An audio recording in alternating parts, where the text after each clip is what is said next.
A big part of future-proofing your career in procurement and supply management lies in your ability to adapt and be flexible as the digital transformation gains pace.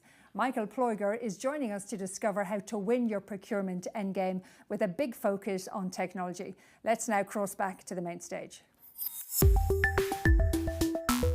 And once you are a football world champion, the game starts all over again. I think we've experienced that very recently, and I think all the previous world champions have also experienced this. So it's more about going forward, going further again and again with this innovation, and we use it specifically to explain a concept which is around defining the future of procurement in the specific scenario of a client, which takes into consideration mega trends, which is hitting everybody, but which is also taking into account industry-specific disruptors. So in automotive, that might be autonomous driving. In telecommunications, that might be 5G, I think, technology.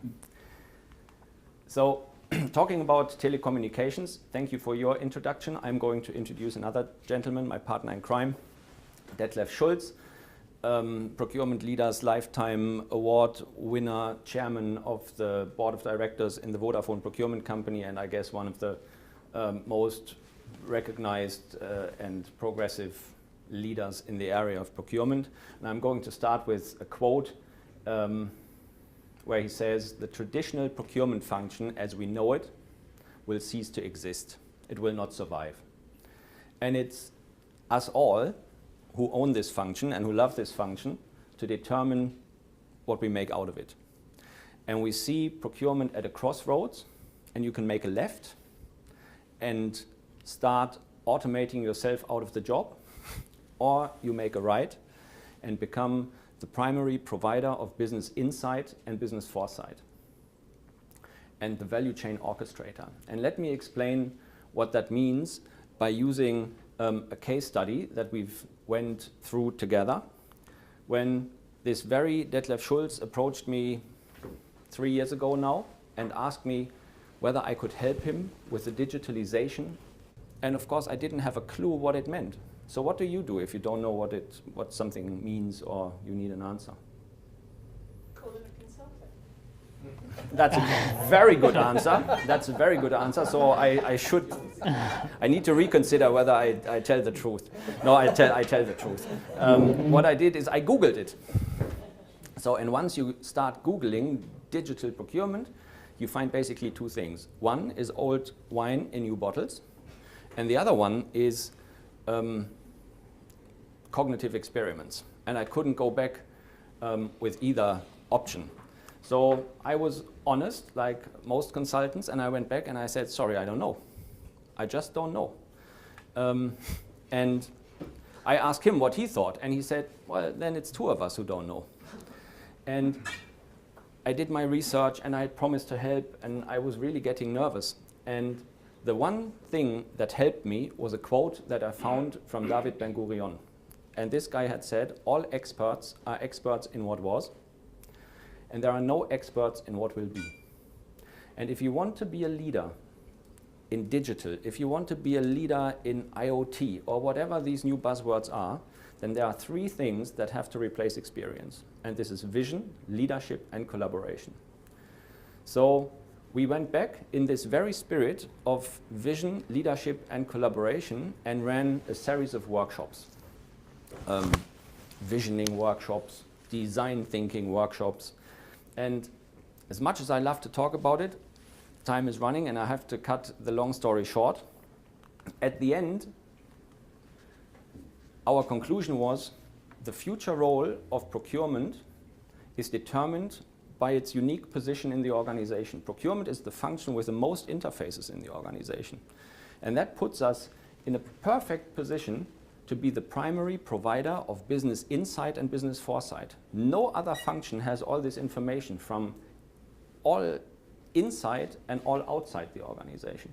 So we can wait for somebody else to take over, but this is really the chance we have to take procurement forward to the next level. every organization somehow has a category management methodology. Some consist of 23 steps, others consist of 7 steps. We looked into this and said, how can we automate it? And when you think, we had this discussion, you do a global category strategy. In order to be able to implement it at some stage, you need to collect all the relevant information from all your business units, from all geographies. And how do you do that today? Telephone, email, and this tells you how the information is coming back to you. Completely unstructured, inconsistent, some don't answer at all. A simple survey tool can help. It has quantitative analysis, it has analysis for technical specification, it can have multiple choice questions. So the information comes back in a consistent way from everywhere.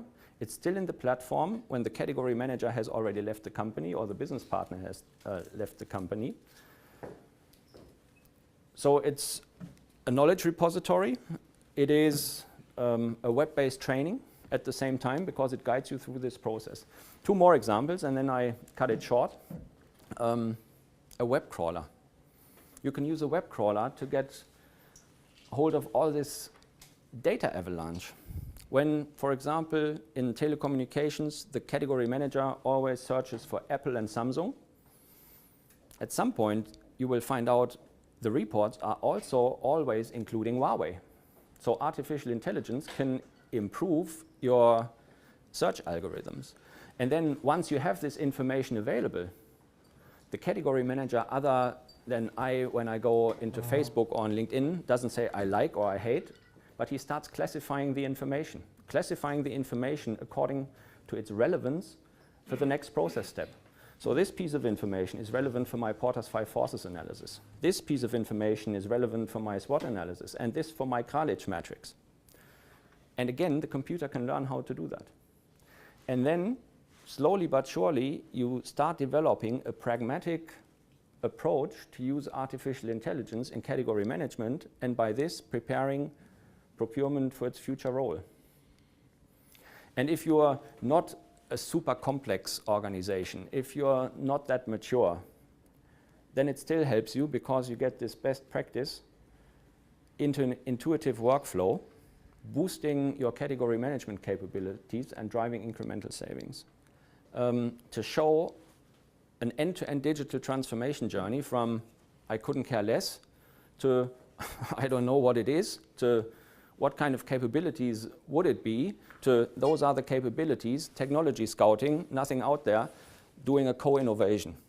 And what I want to leave with you as a closing remark, and to give it the spin, how do you reach your career summit as a procurement professional? The thing that helped us most, and which I was referring to earlier, is this gentleman's quote: all experts are experts in what was. There are no experts in what will be. And if you want to be a leader in something new, a leader in the future, vision, leadership, and collaboration must replace experience. And I think this is very much the mindset shift that you need for digital transformation. We don't know what the skills are, but I think it takes a different attitude to prepare for the future of procurement. Thank you very much.